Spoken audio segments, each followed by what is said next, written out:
welcome to another episode of the Integrate Intelligently podcast. I am not your host, Jeff Brickler. My name is John Thomas. I am our marketing manager here at CADTALK. If you have followed the podcast religiously, then you might have seen me on other podcasts, but chances are you might be meeting me for the first time. I can guarantee you're meeting Chris Cannady for the first time on the podcast. He is our partner marketing manager. Chris, thank you for joining in for our podcast today. And I also want to welcome in our guest. I'm going to get her name right on the first try, which is Anya Ciecierski. Anya, thank you so much for joining us. Anya is the manager and creator of the ERP and CRM software blogs. Anya, thank you so much for joining us today. Great to have you here on the Integrate Intelligently podcast. Thank you very much. I'm excited to talk about marketing instead of all things E-bomb, M-bomb, and all those that I usually hear from you. We were talking before we turned the podcast mics on here that, this is a pretty technical podcast usually, which we love. It's great. We love we work in a technical world, but it's nice to be able to talk more blogs, marketing, the things that we are. What happens when you put 3 marketing people on a podcast instead of former engineers and manufacturers? So, but we do live in those. Walk into a podcast. Started with a joke. Exactly. So today, though, we are going to talk about the power of content marketing. We're going to talk about blogging, how that can transform your business in the ERP and the ISV space. So while we might not be talking about the technicalities of some of those things, we are going to be talking a lot about that space. And Anya, I would love to hear a little bit more for you to explain about the ERP and CRM software blogs. And it's something that's really unique in our industry. You don't see a lot of this type of thing. You don't think about this type of content a lot. So share a little bit more, your elevator pitch, if you will, of what ERP and CRM software blogs brings to the table. Certainly. So the ERP software blog and the CRM software blog, and also we have one called the ERP Cloud blog that's outside the Microsoft Dynamics space, are group blog sites that about 160 Microsoft Dynamics partners, both reselling partners and add-on partners like CADTALK, participate in by putting their content up on our site, which is, has a high domain authority, a lot of traffic. It's helping companies like yours to be seen by more people that are out there searching for those topics. Sometimes I use the analogy, it gets a little antiquated now as we go forward, but of a local newspaper and a national newspaper. So for example, your website is like a local newspaper. People expect to see content, blog articles, videos, and things from you there. My site is like a national newspaper where people would find you that maybe hadn't heard about you yet. They're seeing you with a lot of other people that are kind of larger in the space. So there's, I think, a good place for both to put your content both on your own site and out on a group site like ours. And really my whole philosophy when I built this program was to help companies use the power of the group. We're not all working on an island. We, by contributing content and links to one central site, it is that analogy, a high tide floats all ships. So we're helping all of us to be seen more, which helps the entire Microsoft Dynamics ecosystem, helps the people that are really searching to get all of the information in one place. And Chris, I know you and Anya had the chance to meet at DynamicsCon. And Anya, you have built a lot of these relationships with folks in that Dynamics ecosystem. Take us back to 2009. You mentioned that, you're kind of still figuring out what a blog was. I'm sure blogging has changed not at all since 2009. If you're listening, you hopefully could detect the sarcasm in my voice there. How did this blog come to be? Where's the idea for this? And, what was your original vision? Yeah.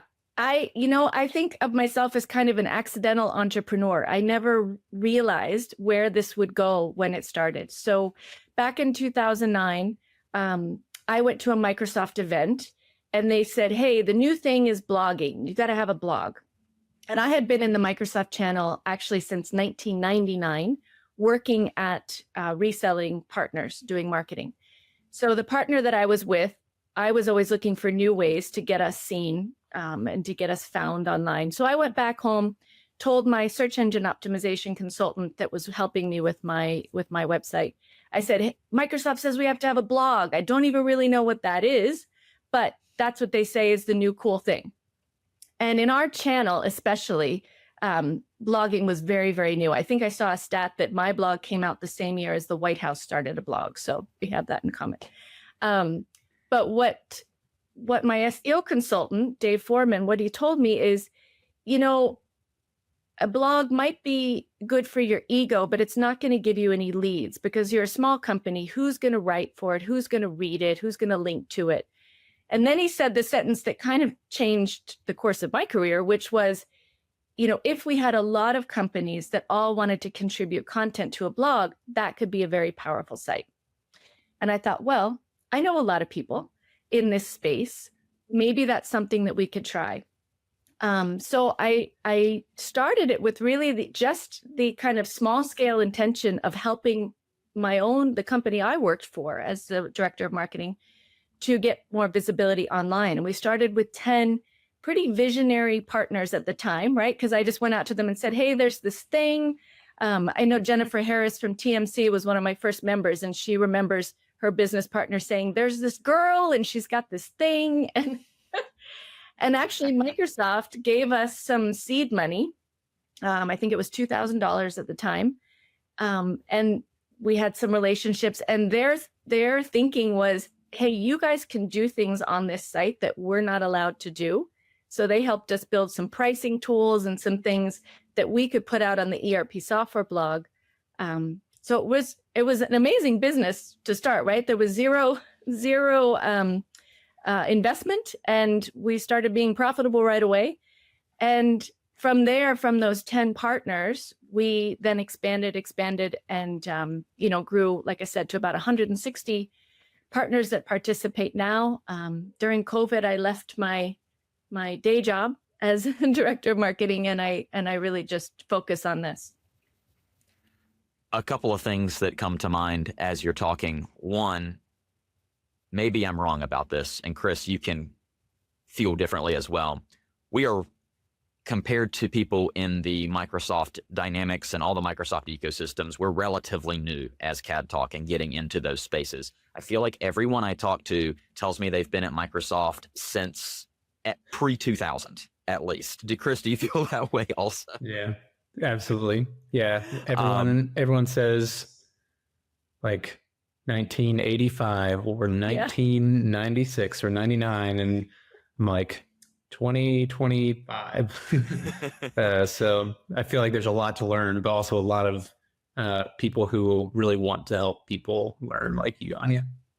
Well, that's a great testimony to how great this channel is. I mean, sometimes I think, well, I haven't ever been in another channel. This is it for me. But a lot of people do tell me that this is one of the friendliest kind of channels in the ERP CRM space. I did venture out a little bit into Acumatica, went to some of those events and thought, oh my gosh, I don't really know anybody here. Let me go back to my my comfort zone where I know all the Dynamics people. But I do think that's part of the reason why our sites are helpful too, is it kind of brings new people like you into maybe this little country club environment, right? Where you get to be with everybody else. I think that is a true testimony to the power of this community. I think that's something that we've experienced quickly, and we're, across a number of different ERPs that we integrate with. So we're interacting across a lot of different communities, and it's really enjoyable to be able to get the different feels for these communities. But having invested in this Microsoft Dynamics space, I really see why this makes so much sense. I see totally why this works from this standpoint.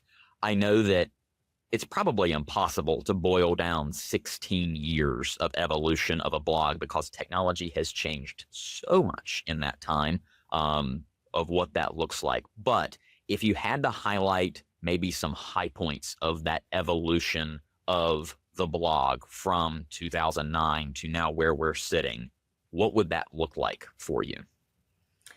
So like I said, we started with about 10 members, and they were just at that time Microsoft Dynamics GP resellers. That was it. Because that was my world, right?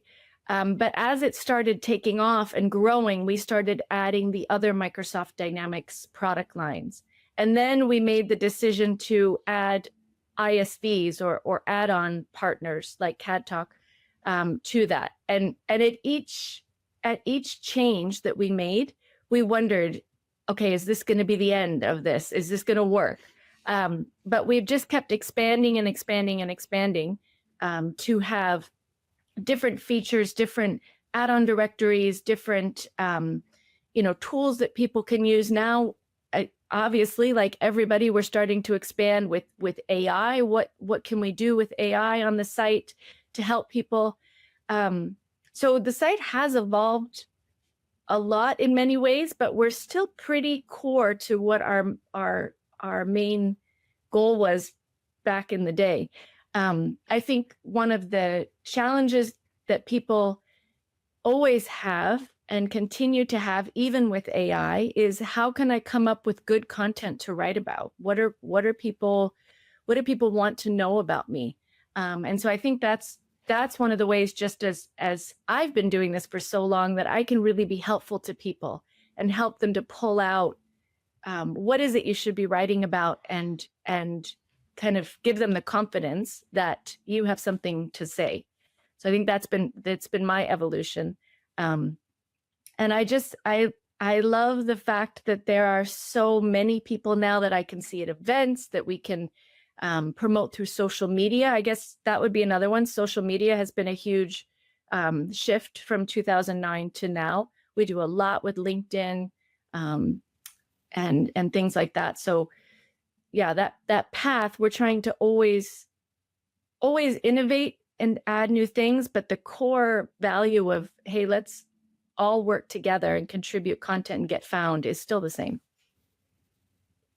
What do you feel like in terms of that challenge of helping someone craft content that is captivating, true to their brand? What do you feel like tends to be the biggest hurdle for someone coming to you and saying, is this worth it? How do I do this?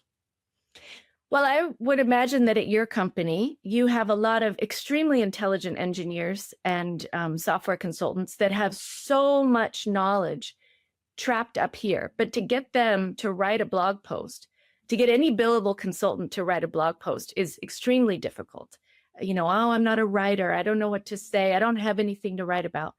But actually, those are the people that make the very best content. It's really not the marketing people like Chris and I, right? It's those subject matter experts. And so helping them to figure out, how do I take the information from here and get it down, has always been the challenge. And one of the things that I tell people all the time is, brainstorm things that people ask you all the time. When you're in sales meetings, when you're in customer support calls, when you're talking even internally, what are those topics that come up? Brainstorm who can answer them in your organization, and then have someone maybe on the marketing team go up to them with your phone recorder, or nowadays it's so much easier with Teams and everything, and record them just stream of consciousness speaking. And then again, AI has made this so easy for us now to take that transcription and polish it up into a nice blog post, but really keeping the person's personality, their word choices, the lingo, so to speak, of that industry. Those posts with that good meaty content do so much better than a very polished kind of marketing-esque type of content. And sometimes that's just hard to get people to understand. And once they see the difference and they see how the audience, I think, reacts to those types of posts, a light bulb goes off. So I was listening to your company podcast from Scott and Jeff, and there were several things that they were saying that I thought, okay, now that is an excellent blog post. And they're just talking about their philosophy, what makes them different. And that's exactly the type of content that should be turned into blogs, videos, and put out on a site like mine. So pulling back the curtain a little bit, Anya, it's so good to hear you say that, because it's affirming to me as from a marketing strategy standpoint, because that is something, it was a huge part of this podcast, because Scott has so much knowledge from doing this, and he developed this from basically out of a need, out of a pain point, just as you talked about. Find those pain points that someone might have, and you develop this entire product, this entire business out of a pain point. And so one of my reservations in using AI and figuring out this new landscape was AI generated content, or figuring out how to use content with AI and being reticent to be flagged for something being AI generated or something along those lines. And something that changed my thinking on that, we were already doing this podcast, is actually at Community Summit last year. Sam Bush, now at Netstock, who I know you know, in the Microsoft space, she did a presentation on AI prompting for marketing. And I went and I realized that what we're creating with this podcast is not AI generated content. This is just good original content that AI can be helpful with in synthesizing, pulling out ideas, being able to create and assist in that creative process. So I think that, it sounds like from what I'm hearing from you, that is something that every company can latch onto. It's why we've joined the ERP software blog, because we're able to distribute that content in a place. But I feel like what I would say, and I maybe correct me if I'm wrong, Anya, is that every company has got someone who's got something to say. It's just finding that and pulling it out. 100%. I think when people tell me we have nothing to write about, it almost makes me laugh, because I think you have so much to write about. You just need to figure out how to get it out. And doing things like your podcast, where they're just talking, they're just, expressing themselves, that all of that content with the help of AI now, every single one of those podcasts could be turned into a summary, embed the video, and boom, you've got probably, I don't know how many podcasts you've had, but dozens and dozens of podcasts can be turned into blog articles. And I think helping people to see not only just creating new content, but where can I kind of reuse something that we've already done? Have you put a ton of work into a pitch deck for prospects, or some kind of FAQ or training documentation? A lot of that can be pulled out and used as content, educational content. Something else I used to do a lot is, when I worked at a partner, is I would take things like the Microsoft licensing guide and kind of pick it apart and find all the things that I didn't understand, and then find someone in my company to say, okay, what's the difference between this license and this license? I'm not quite sure. Well, if I'm not sure, then that means my prospect's also not sure. So taking that kind of content, distilling it down into something that a prospect can learn from, also gives you new areas to look at. So you've got the subject matter expertise. You've also kind of got these a little bit more technical posts, licensing. The list just goes on and on of where you can get content from. Yeah. We are talking about AI, and we've also mentioned this idea that, or talked about the notion that the Microsoft space is one that is extremely friendly and welcoming, and has a community that is extremely authentic. Would you be able to speak into sort of the hesitancy of the culture surrounding AI, and sort of a lack of authenticity, and how you see companies, maybe particularly in the Microsoft space, how it is a vibrant community that's sort of built on a desire to help one another and be genuine and authentic and transparent, and maybe speak to speak to a company that maybe is trying to figure out what type of content they want to create, and maybe coach them through why authenticity, being genuine in a digital and AI age, why that transparency is really important, and not just important, but valuable and strategic? Yeah, I mean, there's a lot in that question, right? But I think the fact that AI is changing so fast, all of us, it feels like we're on a roller coaster. I feel like it was just a few months ago that my team and I were saying, no, don't use AI at all. Don't use AI to write. It's evil. Okay, that's not true. So we had to, get with the program a little bit and say, we're not going to be penalized for using AI because everybody's going to be using AI. It's like using a calculator. Is that called cheating now? No, it's using a tool. So, but how do we use AI to help us as opposed to doing the job for us? So, I think the best way to use AI to come up with content is really to get the content already, like a transcription, and then ask AI to assist you in making it sound better, polish it up, or taking conversations that you have with a prospect and asking AI, what ideas can you come up with for a post, titles? But still the meaty, the core stuff has to come from your knowledge, and AI is the helper. Now, then again, I think that that's evolving too, because the more we kind of train our robots, right, we are going to be able to use them not just in that kind of proofreading way, but really in more of an advisor. There's a company I mentioned again, Technology Management Concepts out in California, and they're doing a lot with helping people in our channel to see AI differently.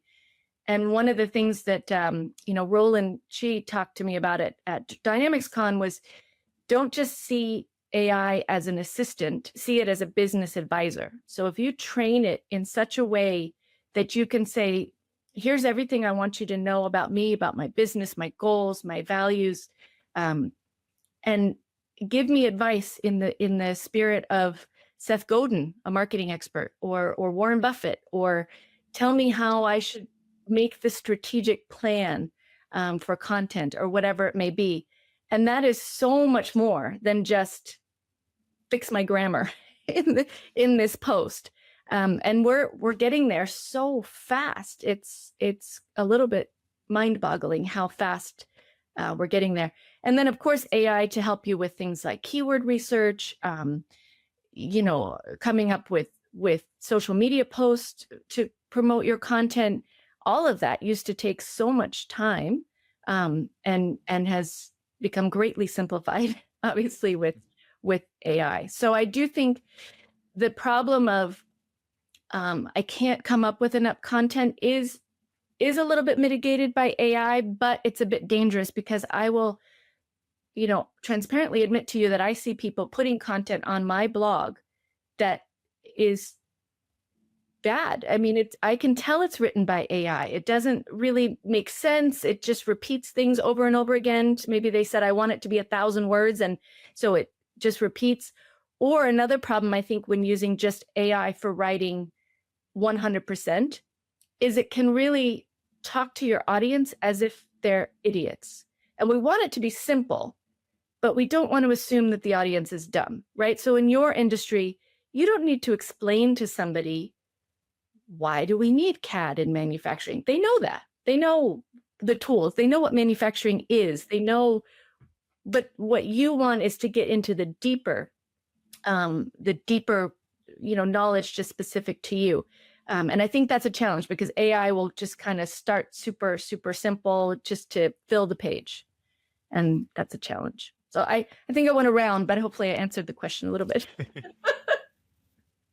No, I think that, gosh, we turned these episodes around pretty quickly, but I feel like with the evolution of AI, by the time we post this episode, maybe what we're saying is outdated. I mean, yeah. It is moving that quickly. It really is. It's really unbelievable how quickly things are moving and how quickly those best practices are evolving. Almost feels like there aren't best practices in some ways. It feels like those change constantly. It really is. It's really remarkable. One thing I wanted, oh, go ahead, Anya. I think you had a response to that. I was just going to say one thing that Chris mentioned that I don't think I touched on was that trust aspect.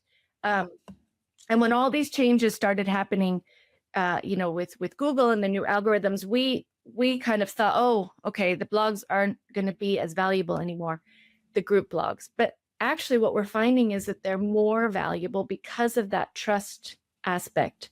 It's with AI, it's so easy nowadays to not know, am I talking to a person? Am I talking to a robot? Is this podcast real? I mean, we could be 3 robots right now and to doing a podcast. It could create that in a few minutes. It's scary. So I think when people have that authenticity, to your point, Chris, in their content, it signals to people, okay, these are people I can trust. And that is just, it's more and more important. And also Google's looking for content it can trust because it has the same problems we have of not knowing who's real. So there's a lot of things we're doing now on our sites to add like author schema in the background and author bio, kind of information so that Google also sees, okay, this is a real person with real expertise writing this article. So that's important to humans and search engines. And I think our site kind of fills that need because it's been around so long, since 2009. It's got like 12,000 articles on just the ERP software blog. It's a signal for Google to say, okay, you've got the domain authority, you've got some foundation here. Another thing Chris and I were talking about earlier is that when we first started, we had one Microsoft Dynamics partner per state because geography was super important. Like I have my clients in Connecticut and, nobody else should come into Connecticut with me. So, or sell here. So, but we saw that change, right? As cloud everywhere. I work everywhere. I work with everyone. And people didn't care so much about those kind of state designations on our site.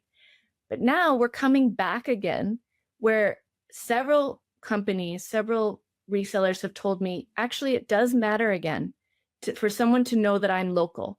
Because if they needed to, they could drive to my office and see that I'm a real person. I have a real team.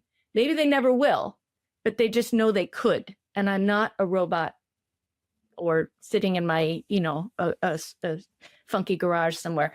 Like that kind of trust element, again, is kind of coming around to be more important.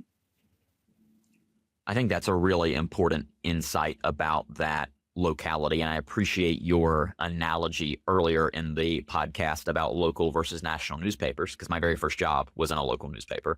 So I appreciate that and the importance of that trust factor. That kind of leans into a little bit about this value of group blogging as the business value of it. We've talked about a lot of the trust factor and how important that's becoming, but I can almost hear the CEO in the background saying, what about the ROI? What about the direct benefits of that? What does that look like? How have you seen that benefit your members of your blog over the years? Yeah, so 100%, the goal is to drive more traffic to that article on our site, have the person say, this person sounds like they know what they're talking about. Let me click through and go back to their website. And then from there, turn them into a lead. I always tell people, if I could sell ERP leads, I'd be a billionaire. That would be wonderful.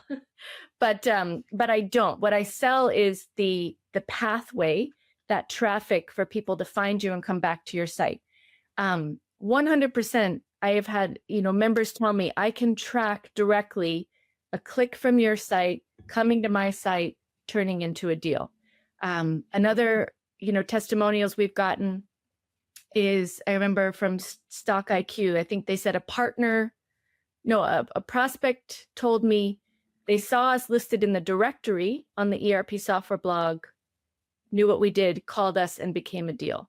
So, I wish, it's like marketing is an art and a science, my friend Tanya likes to say. It's definitely, you can you can track the ROI, and you can track the clicks from our site back to yours, which you can then equate to maybe what you would pay for pay-per-click, for example. But I think there's also this non-quantifiable benefits of people saw us all over the place. It wasn't just one thing necessarily, but whenever they were researching, integrating manufacturing software to ERP, they saw us here and here and here and here, and they start to think, oh, okay, that's the company that I should reach out to, even if it's not on that same day. I had a company tell me recently, just out of the blue, said, hey, we got I think they closed a deal. We closed a deal from your site. And I asked them how they found us. They said they'd read our blog article on your site. Awesome. Well, when I did a little bit more research, they hadn't posted any articles on my site since 2022. So Wow. That means that prospect found a very old piece of content, and it still had them take action. So that's one of the things I love about blogging too, is it's like that compound interest. Because you can do a trade show, spend a gajillion dollars, or do a wonderful email campaign, or lumpy mailing, but then it's gone, it's done. Whereas when you invest really in good content and spreading that around, it's working for you silently in the background, so that people can find it when they're ready, not necessarily just when you're ready, when you're in front of them at the trade show. And I would say nowadays, maybe even this is something you would say from DynamicsCon, I think nowadays there's another little element of promotion. So a company spends a lot to be at a trade show. And then if they're a member of my site, I'm doing all kinds of promotion for them on LinkedIn, on our blog site. So for, the small cost of my site, which is $175 a month, you're getting, dare I say, influencer, exposure from someone in the channel to say, hey, maybe you haven't heard about these guys yet, but you should. And is that worth the little add-on to your trade show investment? I would argue, yeah. So I think there's different ways to look at ROI. There's a really hard ROI you can measure, and then always in marketing, there's the part that's harder to measure, which is the bane of our existence as marketers. It truly is. It's funny you mentioned the blog being found from 4 or 5 years ago as the way in which someone found a deal and all of that. I did a presentation internally within our company a few months ago on kind of the idea of the marketing funnel and explaining that, but also explaining the idea of you could apply this to B2B or B2C, I think, but a B2B buyer's journey, and how someone might try to chart that as being linear, and it is so far from that. The number of people who are involved, the number of different touch points that are involved, it's that I feel like people try, and I don't know how you feel about this, Anya. I feel like I hear people try to explain marketing versus branding versus like trying to create these pockets of different categories for how you approach the different aspects of how you promote or advertise your business. I feel like, to your comparison of the art and science, it's all lumped in together. I feel like it's very hard to try to parse those things out, and almost detrimental to try to do that.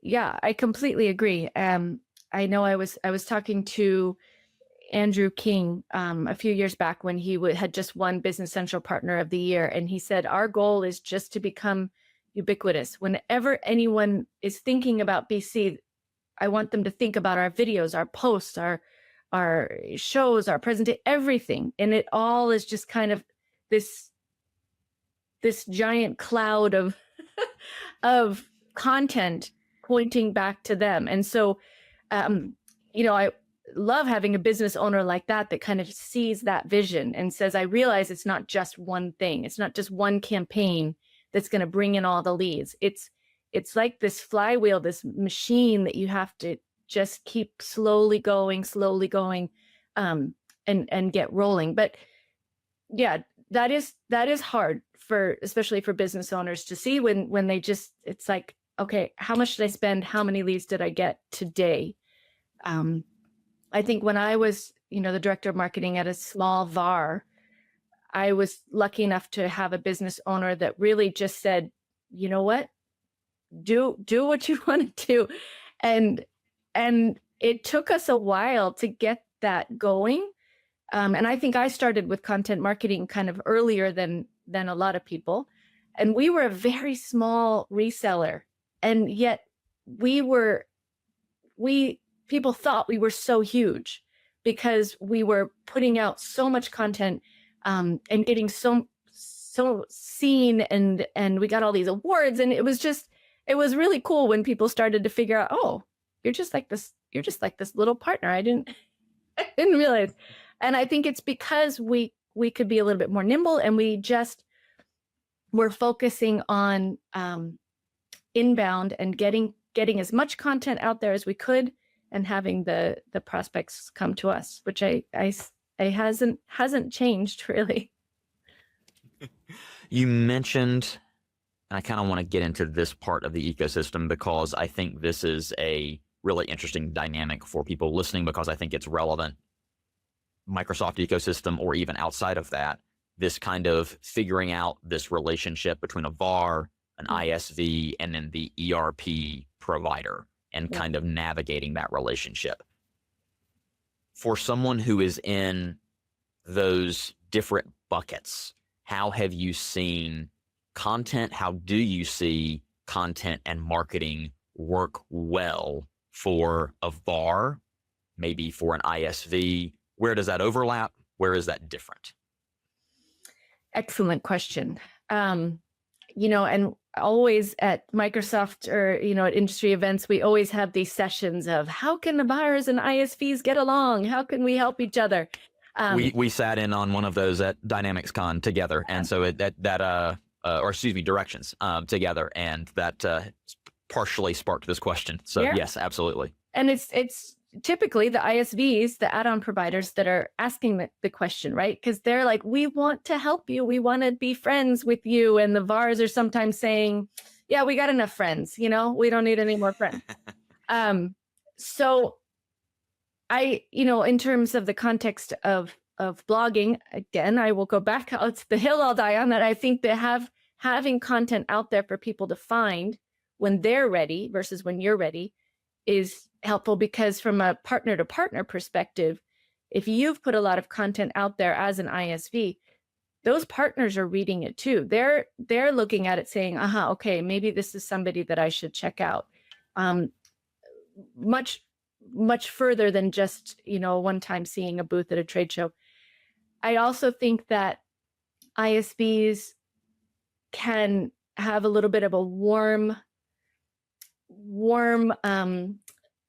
entry maybe into meeting some of the VARs when they comment on their content. Say, hey, you wrote a really excellent article about this manufacturing case study, client that you worked with. I really loved the way you explained XYZ.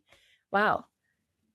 That's it. No sales. Just, I really appreciated that content. I'm going to share it with my audience. Okay. So then when you do see that partner at a show, or, maybe a cold call or so, it's easier for them to say, oh, I remember these guys. Yeah, they did that for us. I always think, as my friend Kate Coffee Bacon says, give, not grab. So how much can you give to people that they're going to remember, and then think, okay, maybe that's the ISV I want to work with. I think all of our directories too on the site of the ERP software blog, of course, prospects are looking at that. We want them to look at that, but partners look at that too. So if you're an ISV trying to get more partners to know who you are, being listed there where they see other people listed is helpful. I think joint case studies are a great idea. Something where there, especially, usually sadly has to be the ISV that has to offer to do most of the work, right? But to say, hey, we had a great project together. Can we take on the burden, the expense of writing a case study together, and let's promote each other through this. goes a lot further than just a phone call to say, hey, do you need our tool? Do you know anybody who needs our tool? And also making it as easy as possible for maybe a partner to know how to look for a prospect for you, which again comes down to content. Are you putting content out there that says, these are the questions that someone in this position has, these are the pain points? That can help to educate partners that you're trying to partner with too, to be able to identify what's a fit. Anya, you're getting my gears turning as a marketer here of things. I'm like, we could do that better. So that's extremely helpful and extremely valuable, I think, for folks listening to this. In terms of that relationship with VARs, ISVs, all of that, as someone who has tons of these different partners working all through this same blog, do you ever run into challenges of balancing those relationships or not playing favorites or choosing to play favorites? How does that work? That's a position that we find ourselves in because we are working with a number of different VARs and a number of different ERP providers as well. So I'm curious how you navigate that. I would say that I try to be Switzerland, right? I try to be neutral, and everybody can put content on my site. And we promote everyone. I think so. As the ERP software blog, it's easier to be neutral. As me, Anya Ciecierski, do I sometimes fall into the trap of saying, oh, I think this, go talk to them or go talk to them? Absolutely. And a lot of that comes back down to just relationships, right? Do I know the person at this AP automation firm? Do I know that they are great to work with? And yes, I do. So if somebody were to ask me, that's probably how I would do my recommendations, is who is easy to work with, who do I have a relationship with, kind of maybe from events or different things. And there is an element of who do I think is putting out good content. But when it comes down to it, do I know like which AP automation tool is actually technically, like functionally better? No, I don't. It's not my world, right? So the only thing I can do is say, I know these people are good people, that you should maybe talk to them. But on the ERP software blog itself, there's very little there's very little tiers, right? It's everybody's pretty equal. That totally makes sense, and I appreciate the trying to play Switzerland. That can be a hard nation to embody, if you will, in that space. So I appreciate that. We touched on this earlier, so I kind of wanted to put a pin in it and return to it, of the evolution of AI going forward in content creation. Looking ahead, how do you see content marketing evolving in this space? Yeah, I think we're going to get better and better for writing in a way that attracts the AI tools to mention us more, figure that out. Just as we've done for the past for search engines, answer engines. So I heard someone, I think Brandy at Big Room Creative was talking about search engine optimization versus answer engine optimization. And I thought that was very interesting, because all of us as marketers are going to learn what is it that the AI tools want, so that when someone types in, what is the best, manufacturing integration software for Microsoft Dynamics, you're going to hope that they mention you. And we're not there yet. Also at DynamicsCon, some of the things that came up is, will we even have websites in 5 years the way that we have them now? And that really helped me to start thinking about the fact that maybe it's just going to be more of a billboard that we go to and start talking with this AI agent that answers all the questions for us about the product, and tell me about pricing, tell me why I should use it, tell me, which, is a huge endeavor to try to train that agent to do that. But it could be where we're going as well. But then on the other hand, I also think that I don't know. I also kind of in my gut feel like people are going to a little bit rebel against all of this and say, I want to talk to a person. And so that will still, I think a lot of people think that's going away, but I also, maybe just the generation I'm in, think, okay, we human communication, human interaction is still going to be super important, and maybe more important because we're going to not trust anything. And the only thing I can trust is when I look you in the eye, and see that you know what you're talking about. So I don't know. I'm not an AI expert for sure. Sometimes when I'm at these, Microsoft events, I feel so like a newbie with AI. And then I go to like my local book club or something, and they don't even know what ChatGPT is. And I'm like, oh, let me tell you, I'm so smart. I know all about AI, So it's there's a comparative there.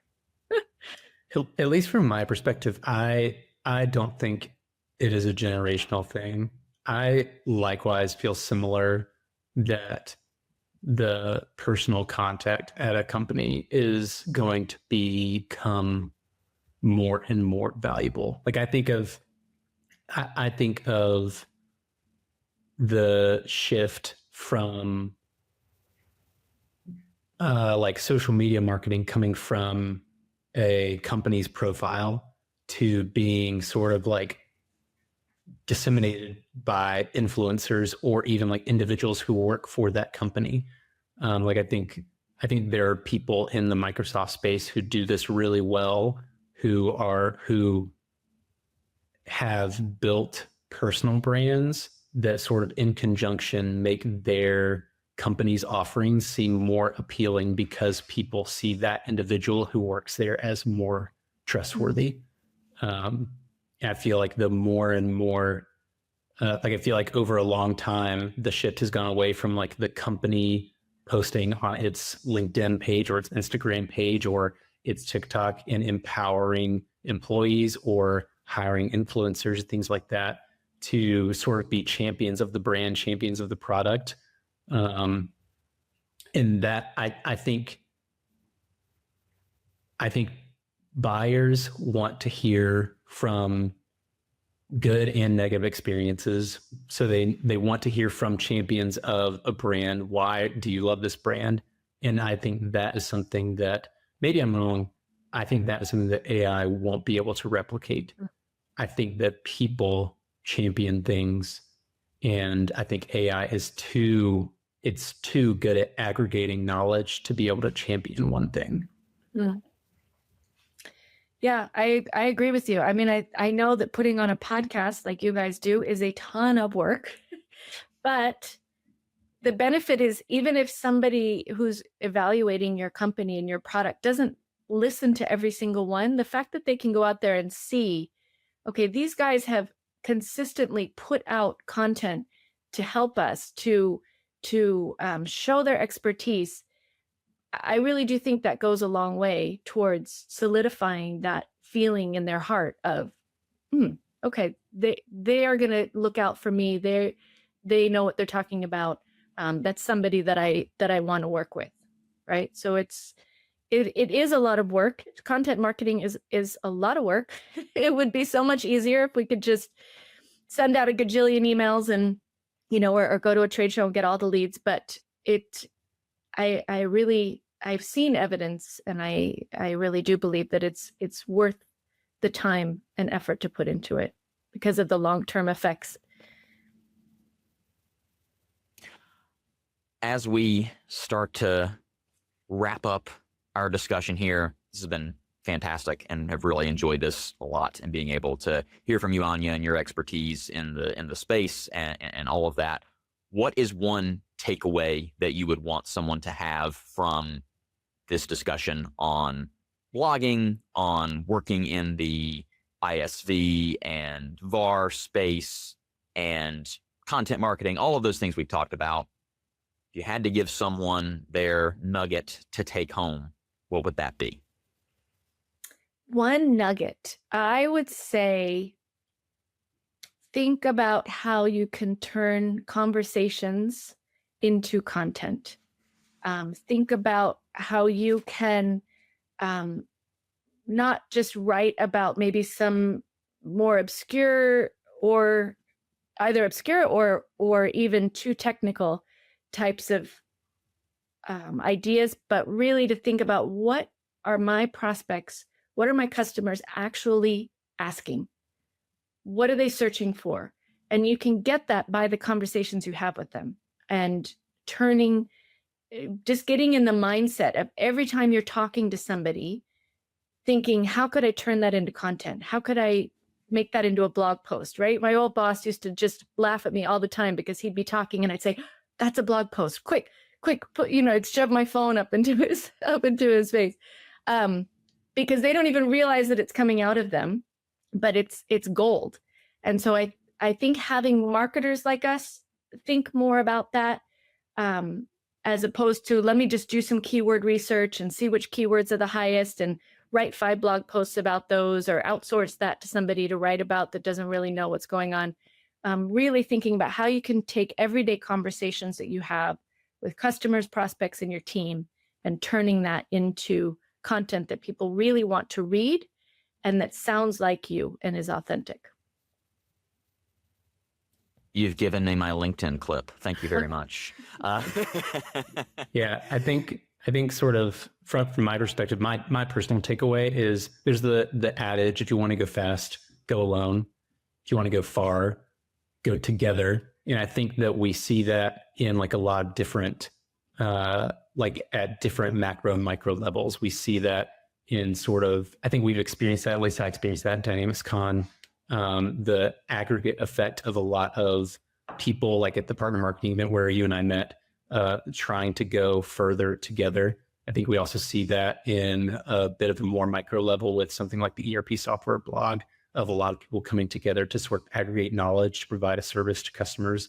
But I think also to your point, if a marketing team wants to go far and really create that sort of flywheel effect that you're talking about, it has to be a team effort from the entire organization of aggregating that organization's knowledge and the people within that organization to really do an effective job of providing knowledge and benefit to the customer to sort of gain that trust in order to move the customer along in the buying journey.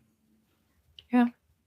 And I think you and I met, Chris, because of LinkedIn. So we shouldn't discount the building of relationships that way. Because I think 100%. I saw posts about you packing your camera equipment and getting ready. And that is what made me recognize you at the table at the partner marketing event, start this conversation, and then, look where it's gone. Yeah, I wanted to mention that earlier when you were talking about like commenting on people's posts. Like I think it's very easy to underestimate I think for us as marketers, it makes sense.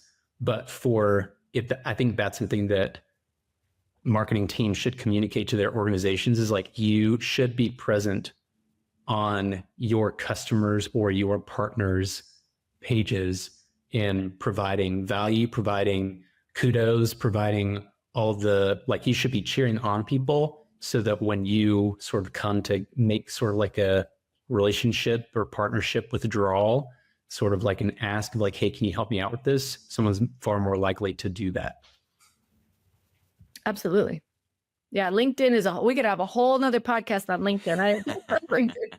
LinkedIn, video, there's so much to cover, but not enough time.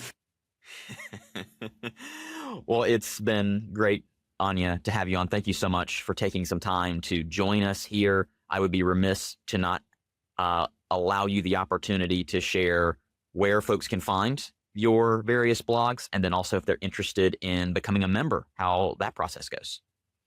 So erpsoftwareblog.com, crmsoftwareblog.com, and erpcloudblog.com are the places that you would go to read the educational content about people like you, Chris and John, that are publishing content to help people in the buying process for either the ERP and CRM tools or the add-on kind of functionality that goes on top of those.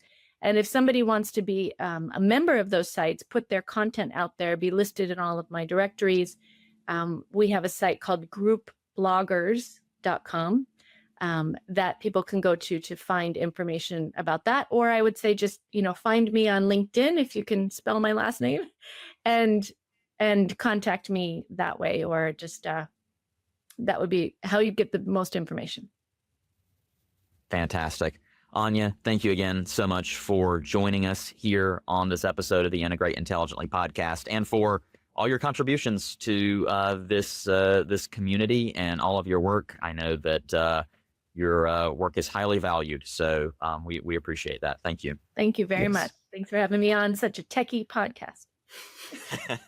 We'll resume to your regularly scheduled programming of talk about bills of material and manufacturing next time. But thank you all for listening to this marketing edition of the Integrate Intelligently podcast. We'll get Jeff and Scott back on here for next time. But thank you, Anya. Thank you, Chris.